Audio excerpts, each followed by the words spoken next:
Unlock the power of your mind. This is Provocative Enlightenment with Eldon Taylor.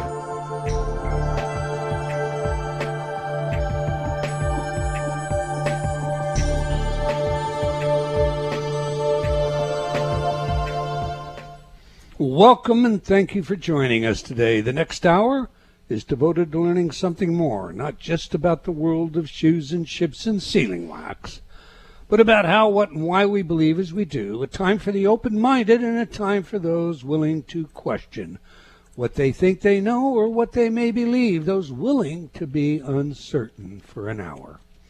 I'm Eldon Taylor, and this is Provocative Enlightenment. All right, you're invited to join our chat room by going to provocativeenlightenment.com/chat. Conversation's already started there. It adds an extra dimension to the show, and whenever there are URLs or things of that nature mentioned on the show, they're listed in the chat room. My partner Ravinder is here in the studio, and she's monitoring the chat room now. So Rav, say hello to everyone, and add your thoughts of wisdom today. Well, hello, everyone. Thoughts of wisdom. Actually, I'm thinking more very practical stuff today. You were just talking about the chat room, and if you are hearing this show through the podcast or when it re-airs on one of the other networks, if you go to provocativeenlightenment.com, just search for that particular show in the archives and you will pull up the old information in the chat room. So once again, if we've posted any important information in there, any URLs, any other details, you will be able to read it afterwards. All right. In this week's Spotlight, I'd like to discuss the idea of qualifications. This is a bit of a pet peeve for me, and I'll just be clean and upfront with you in saying so. What qualifies someone to speak as an expert on anything? Think about that for a minute. I mean, is a physicist qualified to address medicine? And if so, why and from what perspective? Should we hold experts to their field of training? And then, what about those experts trained in a field, but considered to be, well, just a little far out by all the other experts in their field? Universities today have many disciplines to choose between. Arguably, obtaining a degree in a given discipline entitles a person to a certain level of expertise within that discipline. A graduate degree provides another level of expertise, and so forth. On up a ladder we go. Now, the reason I ask this question is because I see more and more doctors of something or experts on something, so-called scientists, speaking as experts on matters completely foreign to the discipline in which they earned their degree. For example, what does a person with a bachelor's degree in computer science know about biology or psychology? And yet, one such expert, and I say that with quotation marks, is busy informing the masses about how epigenetics works. Indeed, as with the book The Secret, all you have to do to change your manifest DNA is think positively and forgive. I'm sorry, folks. Epigenetics is just a little more complicated than that. This is but one example of many where the information from a specialized discipline is distorted. I remember interviewing a reverend doctor who proceeded to unpack the wave-particle duality, the famous double-slit experiment, and insist that it therefore proved consciousness was behind all creation in the universe. This is not an idea generally embraced by scientists. Indeed, not long after this first interview, I spoke with a popular physicist in the New Age circles, one often quoted by his devotees, and once he had elaborated his ideas of how consciousness was the creative force behind everything, he admitted that this was his opinion, his take, not one most scientists agree with. In other words, there exists no substantiation for his assertions. Now, whether or not you like this idea, and I admit also that I kind of do like that idea, the relevant point that I'm attempting to make is this. It's okay to have an opinion. But when you postulate that opinion or flatly insist on your interpretations as being factual, proven by hard science, you've made a mental error. Now, I don't want to take issue with opinions when expressed as nothing more than that. We all are entitled to opinions. That said, an opinion is not a fact. It is only a personal interpretation of the information available to you. Unfortunately, these people who would offer information as fact tend to corrupt the available information from which folks use to form their opinions. And thus, ideas that are false to fact are perpetuated as though they were gospel. I would urge you to pay closer attention to the detail and investigate the claims of others for yourself. Remember, research has shown that when you're in the presence of an authority, the areas in the brain responsible for discrimination can simply shut down. As such, my second recommendation, just because it's a doctor doesn't necessarily mean they have it right. It's a good idea to check on them as well. Hold your opinions. That's marvelous. If you embrace them and they have pragmatic value to you, great. But don't try and put them out there as though this is hard evidence and scientific fact. My thoughts anyway. What are yours, Ravinder? You know, I agree with everything you were saying there, including that is one of your pet peeves. You know, I think the whole area is really complicated. You do have the experts, the authority figure, all of that stuff, you know, certainly comes into play. But one of the examples you gave was an expert who was talking about his field, but he was talking about his opinion, and an opinion that was not held by his peers. And I totally understand what you're saying. I totally agree with you. I don't have any issues with that. What I'm thinking about, though, is the originality as well. So I think trying to think for yourself, trying to put aside the fact that it is an authority figure, and it's not just a doctor that has that. It can be an author, a teacher, a lecturer, anyone who appears to have authority. Their opinions are going to hold more sway over you. If you can find a way to put that to one side, you know, just that feeling, and think through the information. I've certainly heard experts talking on stage, and they use lots of jargon of their field, and that makes it sound so impressive. It sounds really cool, and it's so easy just to say, oh wow, yeah, that's right. But stop and think about it. The fact is, every one of the people listening today is bright enough to think through the information that's being presented. Be aware of your own preferences. Yeah, that sounds good. I wish that were true. But understand, I wish that were true doesn't necessarily make it so. So think. That's all I can say is think for yourself. Think it all through. Amen to that. All right, every week I read some of your letters as our way of involving you while paying respect to the very important role you play in making this show successful. Our last live show featured Professor Paul Gilbert, and we discussed his work and book, Mindful Compassion. Beth wrote, compassion, sensitivity to others' well-being, and a determination to do something about it. That sums it all up well. Richard wrote, I wonder why this guy can't be, and I'm sorry, I got that wrong.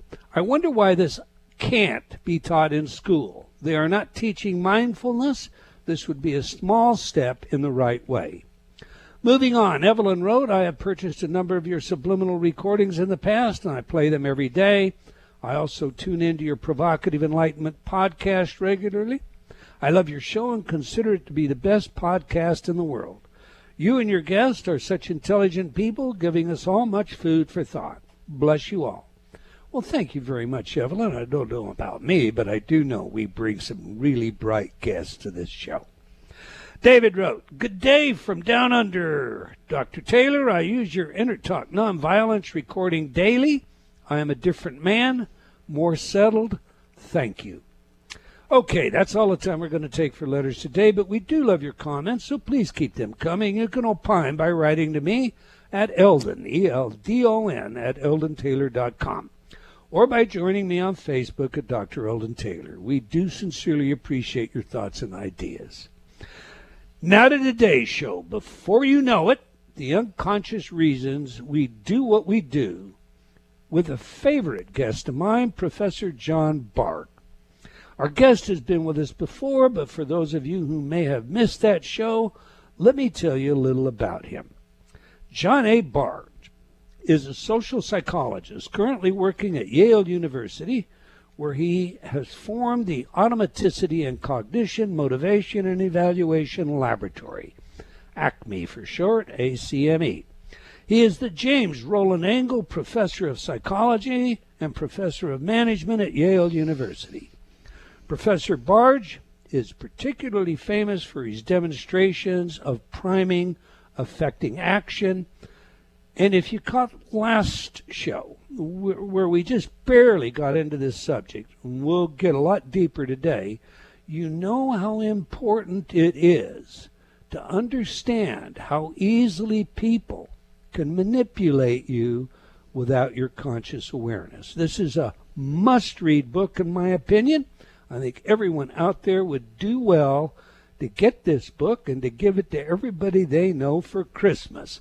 It's to all of our interest to indeed be aware of the many tools that are often used to persuade us either to take up with a platform, follow a politician, buy a product, or win our hearts and minds. Okay, on that, let's get him in here. Welcome back to Provocative Enlightenment, Professor John Bargh.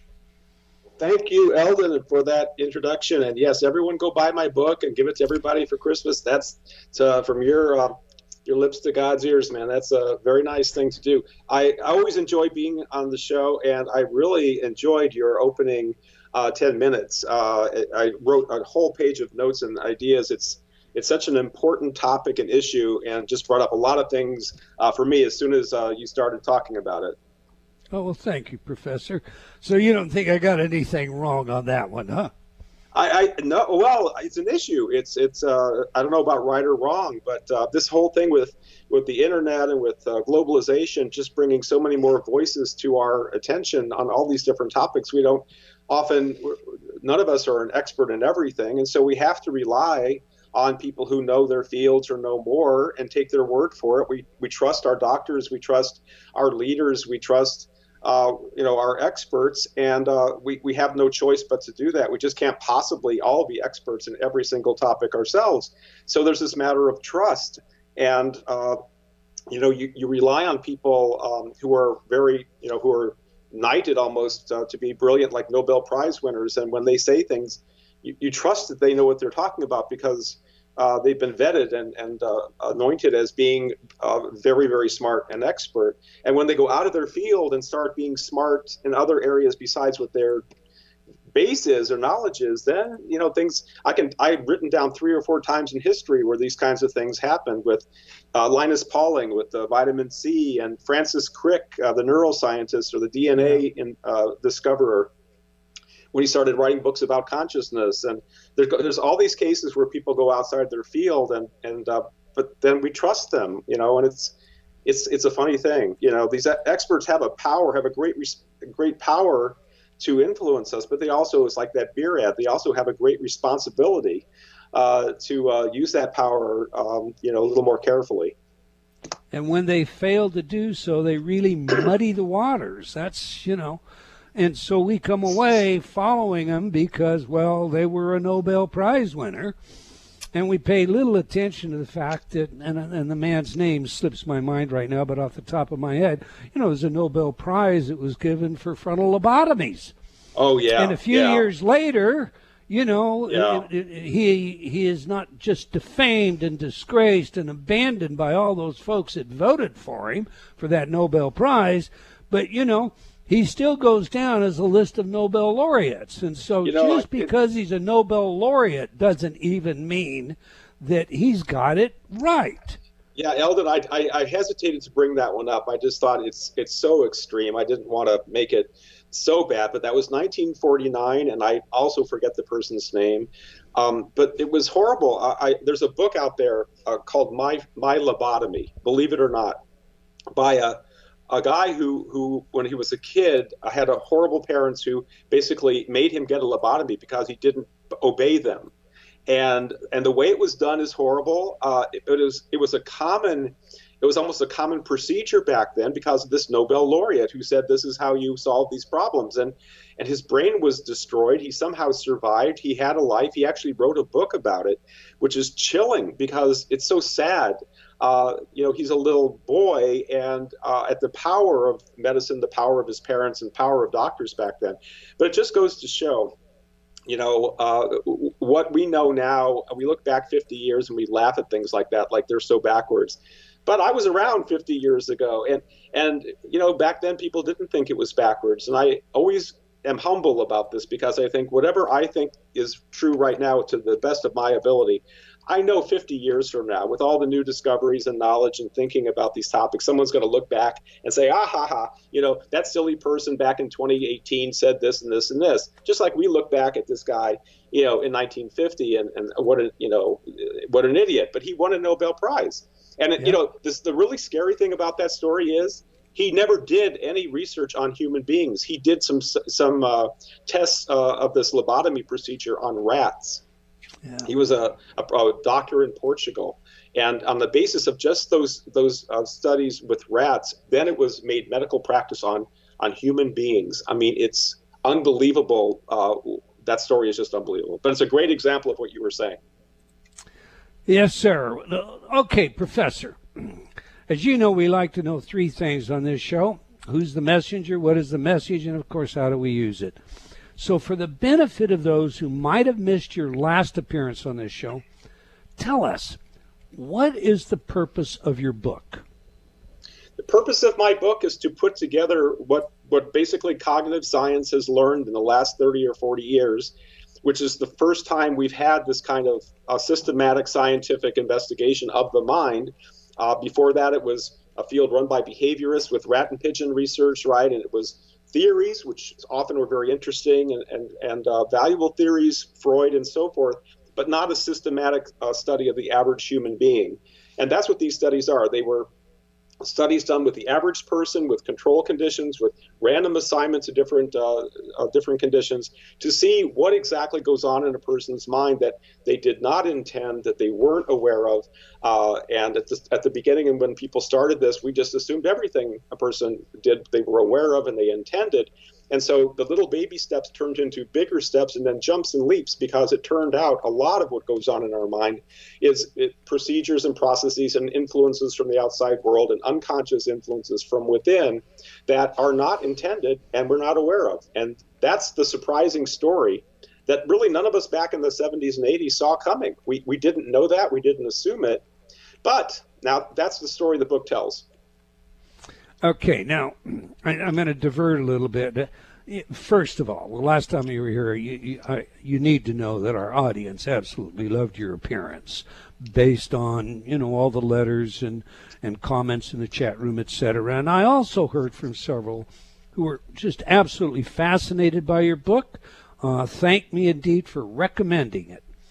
But one of the comments that we received suggested that you have essentially argued in the past that Democratic ideas are good while Republican ideas are bad. I'm sure you're aware of this.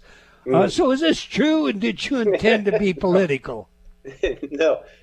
I've been taken that way, and thank you for giving me the chance to clear this up, because I'm actually apolitical. I come from a very red part of the country, actually, from southern Illinois and southern Indiana is where my wife is from, and our families are from there.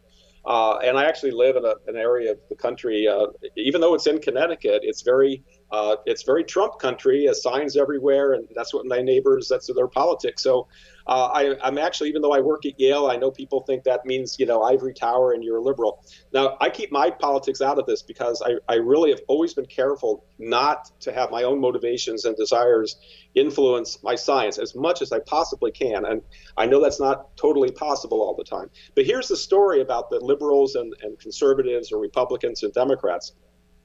Remember when Franklin Roosevelt said, "We have nothing to fear but fear itself."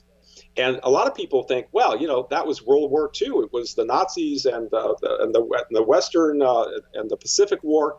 And boy, it was scary. And we were afraid. It was something to be really afraid of. No, he didn't say it in World War II. He said it at the beginning of his term in 1933. And he was talking about the Great Depression. He was talking about the economic crisis. And he wanted to tell people not to be afraid of change, not to be afraid of these New Deal policies he wanted to put through that he thought would bring the country out of the Depression. So what he was trying to say was, we have nothing to fear but fear itself, fear of social change, fear of changing society in certain ways that would help people. And that's the key. He was a liberal. He didn't want people to be afraid. Fear makes people more conservative. Threats and fear make people more conservative. People who are more conservative in their politics have larger fear centers of the brain. They actually have larger amygdalas. Mm-hmm. And children at age 4 who are more scared by loud sounds and things at age 4, 20 years later are found to have more conservative attitudes as adults. So now, you could take that and say, oh, conservatives or Republicans are scaredy cats or little timid. No, that's not right, because this is a very adaptive, evolved motivation we have to be safe and to protect our loved ones and to worry about threats. And this is a very adaptive thing. It's not a bad thing at all. But conservatives tend to have more of that. Liberals, on the other hand, want you to feel safe. Same thing with what Roosevelt said. Obama said it in his last State of the Union address. So we have this tug of war going on in politics where liberals tend to want you to feel safer because that makes you more liberal. And conservatives want to make you more afraid. And there's a lot of studies in psychology threatening people and showing they became more conservative. But no one had ever done a study to make people feel safer to see if that made them more liberal. And that's the study we did. We had people imagine really richly a genie appearing to them and giving them the superpower of total physical safety. Nothing like Superman. Bullets would bounce off you. Nothing bad could happen to you. And after they did that, conservatives now had social attitudes towards things like abortion, same-sex marriage, all of those classic social issues, right? Their position on those issues became identical to the Democrats. So by making people feel safe, we temporarily made them more liberal, just as in the past people had made people feel more conservative by making them afraid. So I was just showing the other side of the system, other side of the coin. I'm not trying to make people anything. I'm just showing that it's interesting. Politicians use that against us for their own purposes all the time, and we should know about it and realize either way, they're trying to make us feel an emotion that makes us vote in line with their party. Amen, amen, amen. And I thought that research was very novel, by the way. Let's pursue that, though. In order to accomplish the safety, I'd like you to explain to our audience, I guess that's what I'm going to say, how you made these people feel safe. I mean, everybody knows that, look, if I want to skew you from liberal to conservative, I could just set a jar of hand sanitizer on the desk where you're answering a survey, and that hand sanitizer will suggest to you, watch out, germs, danger, and you become more conservative in your attitudes. So, tell our audience how you made these conservative folks feel more safe. It's something that since I've been always working on unconscious influences, I have to say that I was struck here the first time in my own career in my lab that we showed the absolute incredible power of the conscious mind. And this was through the power of imagination. And there is a lot of new research on this, but it turns out that when you really imagine something, it changes your brain, it changes your mind, and it changes you in such a way that it can produce these dramatic differences. I mean, people who are conservative their whole life now suddenly are saying, yeah, these are okay. Yeah, we could have the, LGBT, we could have this and that. And whoa, now that's a pretty powerful effect. And it's not just telling people, oh, you're safe. It's not priming them in some weak way. It's using the power of their conscious mind, their imagination, which has this transformational quality to it. And it's like being in a movie and even though you're safe in your seat in the theater, you're scared or you're excited or you're flying through the air and you're feeling these things in a real sense. It's not a mild feeling at all. It's very emotional. It's very involving. Same thing when you close your eyes and really imagine something and really get into it. And that was the key to that study, by really imagining having this superpower. To feel, to be absolutely safe. If nothing could cut you, you fell, nothing bad would happen. And we love superpowers, right? Look at all the TV shows. Everyone's got a superpower, a super ability. They have an edge on their competition that makes them allows them to win. All the movies and Marvel and Avengers and wow, everything is a superpower. And we really love our superpower. And what I realized a while ago writing this book is that, you know what?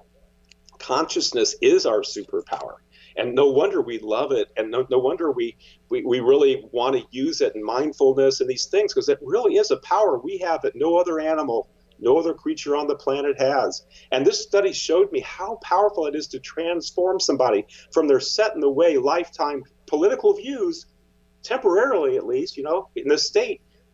They went to become a different political party. I mean, temporarily, and that's pretty awesome.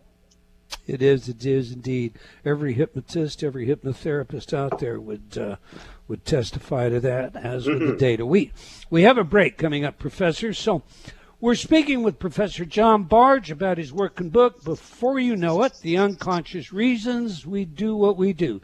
Go get the book. You can learn more about our guest by visiting his website at Before You Know It Book. One word, beforeyouknowitbook.com. Now, we have a video for you on the science of priming, and we'll be discussing that more when we come back. So if you're not in the chat room, now's the time to get over there, and you can do that again by going to provocativeenlightenment.com/chat. I'll get the word out. All right, do please stay tuned. We'll be right back. You're listening to Provocative Enlightenment with Eldon Taylor. Change has never been easier. Whether you wish to lose weight, stop smoking, build better relationships, become creative, enjoy ultra prosperity, or simply relax and promote self-healing, InnerTalk has been repeatedly demonstrated effective in the most rigorous of scientific studies. Our customers love InnerTalk. Sean wrote, I have struggled with bulimia for over 30 years and have never been able to lose weight without restoring to it until I used InnerTalk. Vicky wrote, my hubby has been using the Stop Snoring CD and already his dangerous and raucous snoring levels have stopped. Celeste wrote, I recently graduated from Taft Law School with honors. I'm writing to tell you how much your InnerTalk CD, Excel in Exams, has helped me. With over 300 titles to choose from, there is something for everyone. Check it out today by going to innertalk.com.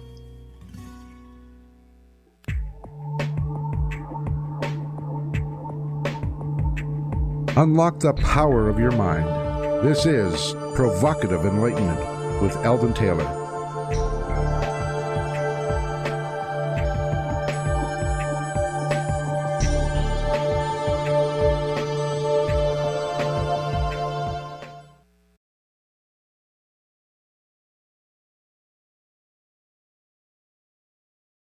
Welcome back. If you just joined us, we're chatting with Professor John Bargh about his work and book, Before You Know It, The Unconscious Reasons We Do What We Do. I don't want this radio show to be a commercial, but I'm going to tell you once again, go get this book. All right, you can learn more about our guest by visiting his website at beforeyouknowitbook.com.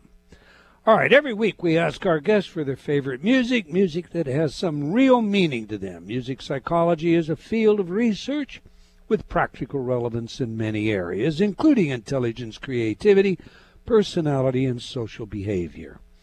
Now, your chosen music professor is Gimme Shelter by the Rolling Stones. So share with our audience, why is this one special to you, and how does it inform us about who you are? You know, it's one of the great things about coming on the show is you get to hear your favorite songs in your headphones while you're on. I just love that.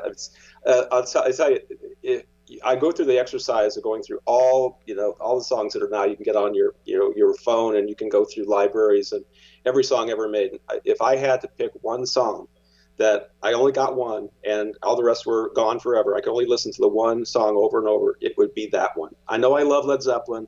I know I'm loyal to Led Zeppelin, but that is the song. I would love to tell you how it just affects me so much. And this is a funny thing about this song, is that it showed me very early how powerful music was on me. It showed me what a powerful hold and effect that something outside of me had on my emotions and my feelings. And in this case, it's a good one, but it can be a not so good one. It can make you a little too angry, or it can make you nostalgic and sad, like if it was a song that was tied to a relationship that went bad, or a breakup, or somebody you loved is no longer around. I mean, there's such a power music had on me that, it's funny. I was a disc jockey for 10 years in the 70s. And after that, I didn't listen to music again for 20 years. I just couldn't. It just had too much of a power over me, and I was afraid of it. I had this fear of music. The Talking Heads wrote an album about, and this is what Gimme Shelter. Keith Richards' guitar in the opening is so subtle and so beautiful. It's such beautiful music, as well as being a rock song. And those guys were in their peak, and they're just, I have so many reactions to that song. But to tell you exactly why it's a psychology, it's more of it just showed me how something outside of me could control me, if you want to say it that way. In this case, it's benign and it's wonderful, but it does show you that you're not just totally in control of how you feel all the time. You're not inside of you isn't the only source of influence. And it scared me a little bit, and right. Yeah, I'm coming at this from left field. I realize that, but it just I'm still on a high from hearing that few little minutes of that song right now, and I music always and music always got me. And that's why I went into radio and spent 9 hours a night for 10 years as a late night disc jockey on all these stations. It was my life, and I loved it. I loved that time, but I had to break away from it. I had to get away from it. I think if we're all honest, Professor, there's at least one piece of music that has an influence over us that is so powerful that regardless of what might be going on in our lives, if it just spontaneously comes up on the radio or in the background, it changes our mood. It changes our mental state. Absolutely. In fact, I think it'd be a good idea for all of us to maybe, when you do your planning, your exit planning, your wills and things of that nature, create a music list of maybe the 10 or 15 most powerful emotional songs, songs that put you in an era that make you feel young and strong and happy, or that motivate you in some way or change mood states. Put them together. Put them in, some sound file, and have them there just in case you ever are a serious dementia patient and you want to jump up out of that wheelchair and go dancing for a minute. There you go. That's a great idea. I like that. All right.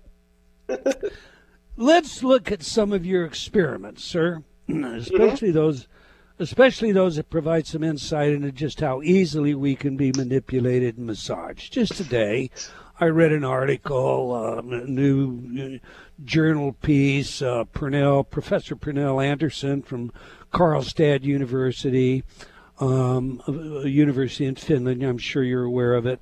That talked about classical music and how, the appearances, smells, sounds, all these are important factors influencing the subconscious buying behavior. And, ever since, the change in our understanding of propaganda, Edward Bernays and scientific marketing, and then, what today is called neuromarketing, use of fMRI and whatnot.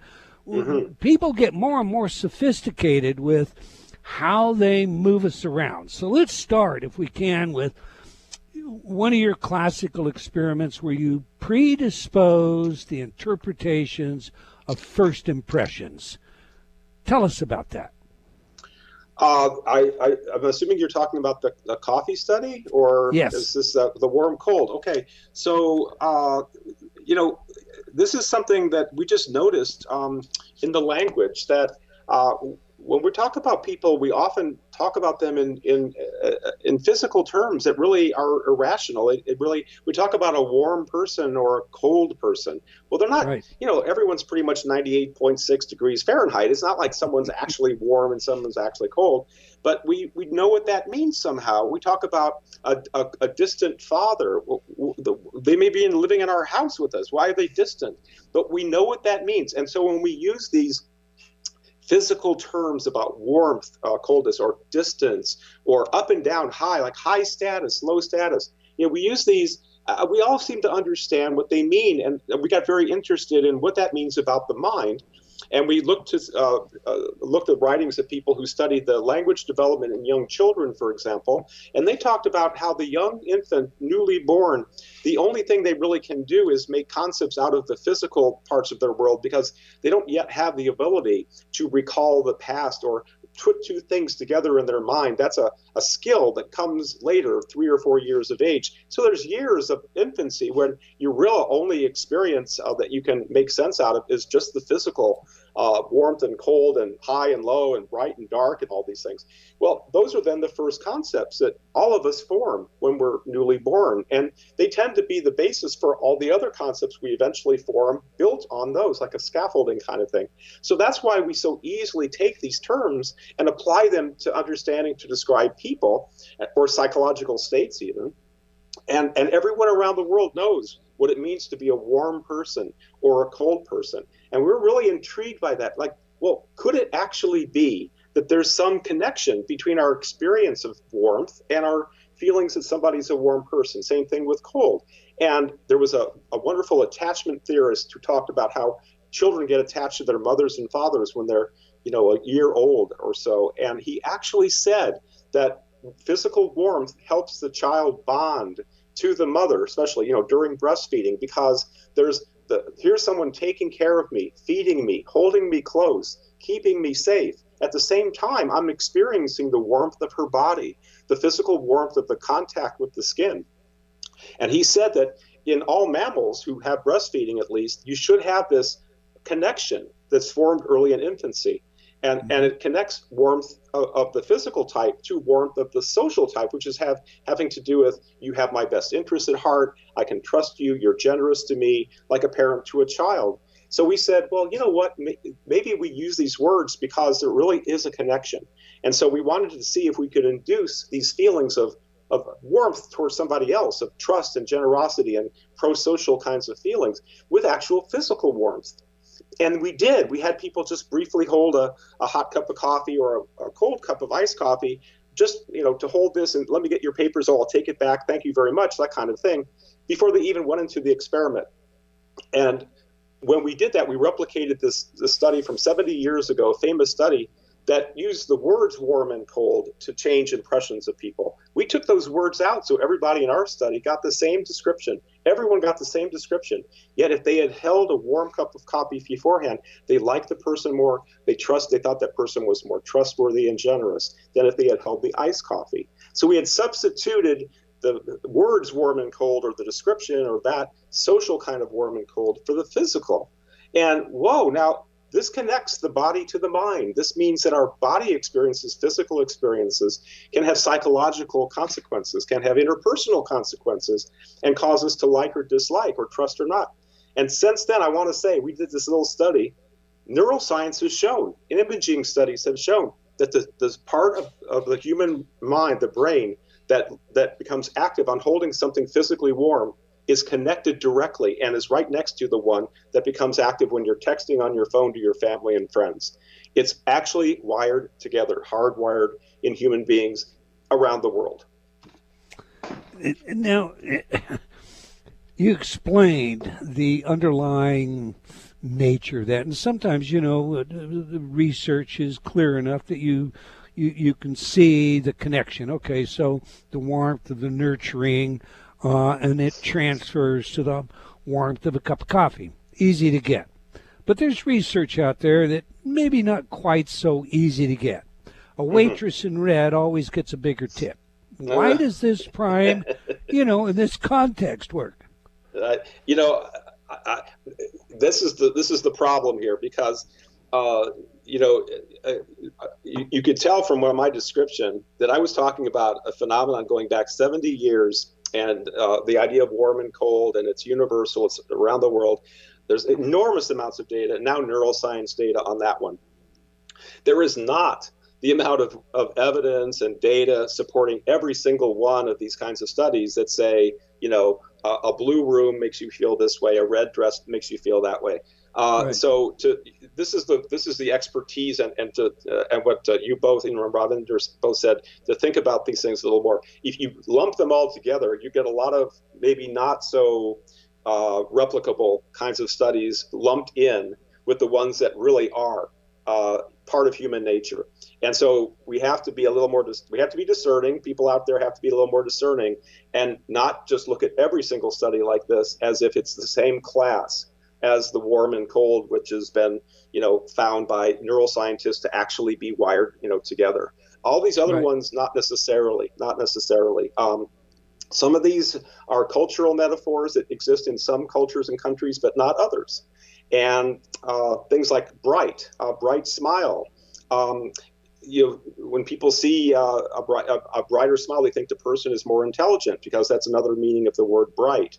That happens in some cultures, but not others. Not every culture has this idea of bright connected to intelligence. So, I would say we have to be careful about every single one of these claims about these kind of findings, but not to treat them all as if they're all true or all not true in a sort of a mass sense. I'm not aware of the red one.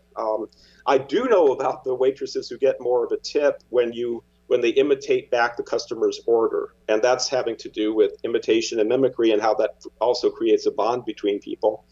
That's been replicated in French department stores, and big samples where they actually sell more and have higher customer service ratings, very, very much so, selling electronics, if they repeat back what the customer says to them in a nice way, as opposed to not doing so. So there are these kinds of effects. But I don't know the red one myself. It may be that she gets more attention because of the red. I don't know, but it's not as vetted, not as substantiated in the neuroscience and everything as at least the warm cold one is. Okay, let me ask you this, because the cultural aspect, I think, of primes is often overlooked. I mean, and you brought that out. Culturally, in a different environment. Things are just viewed differently. So, is there a universal prime other than the hot and cold that you're aware of? Distance is one, because our brains actually encode, treat threats differently depending on how far away they are to us. There's different parts of the brain for something that's a looming threat. At the closer it gets, that control switches to the panic centers of our mind right in the middle. So distance is actually something that has and it's been shown, distance has sort of swappable effects, like physical distance also maps onto emotional distance and psychological distance, and all these kinds of forms of distance sort of all interchange with each other. So distance is one. High and low is another one. When people look up, they have more, there's a lot of nice effects of high and low. And it seems to be related to status and, the high status. And when you look at organizational charts, you always see the CEO, on top, and then control flows downward from that top. You never see the CEO in the bottom with the lines going up in the chart, upward direction. Right. So there's some spatial ones like distance and up and down that are other ones.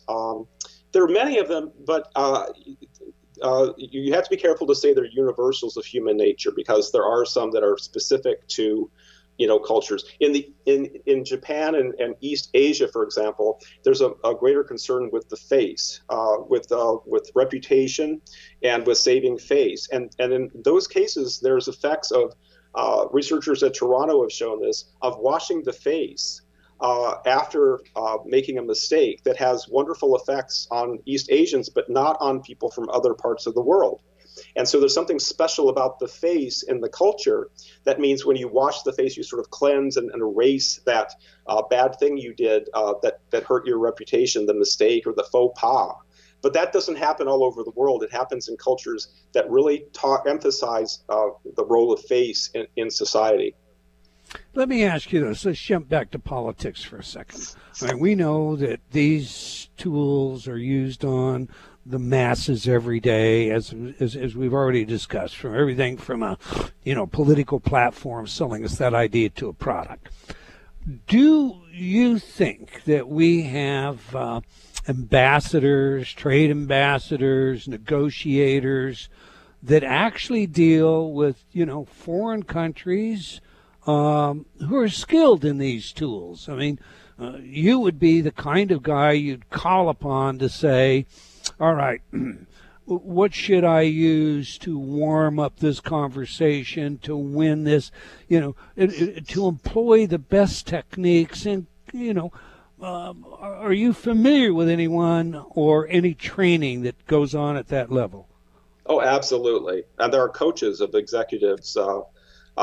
We just had a wonderful, very well-respected one pass away this past week. Her name was Judith Glazer, with a website called Creating We, and she was an executive coach. And she worked with CEOs and managers to absolutely establish feelings of trust, interpersonal trust, and bonding between themselves and their customers, or themselves and other leaders. And the techniques are there, and they make a lot of sense. There's also sort of tricks, almost you could use.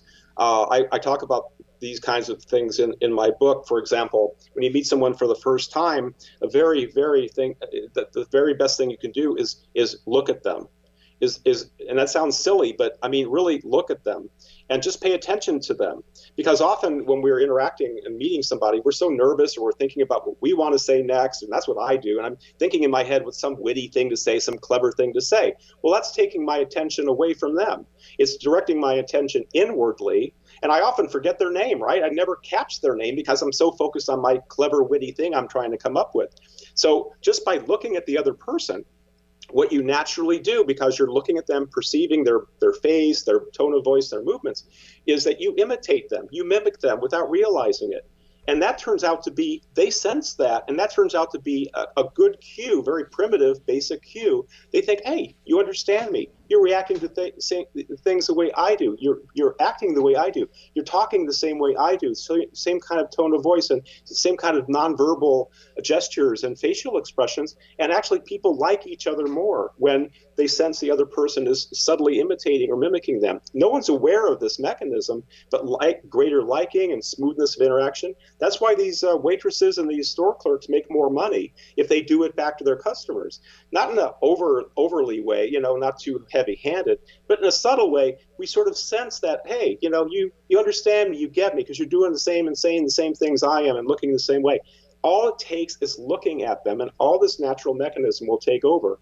So there's things that we can do like that. I'm sure the successful people in the world, leaders and so forth, know these things. If not where they can explain them, at least intuitively they know them, and they do these because it really helps create a bond between people in a sense that you can trust this person.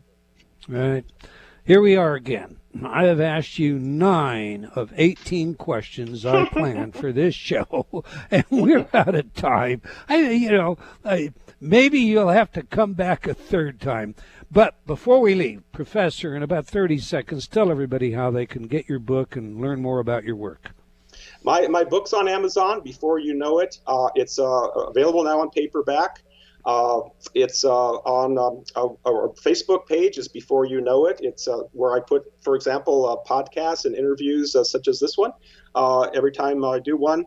And it's we have that website, beforeyouKnowItbook.com as well. So there's places to connect. And I hope everyone wants, when you write a book, people to buy your book and everything. But what I experienced this past year since it come out, when people actually read it, they like it. And they when they read it, they enjoy it. And I hope that people will give it a chance. The computer's going to kick us out, Professor. I love your work, and I'm glad you were here today. I hope everybody enjoyed the show. Until next week, remember, believing in yourself always matters.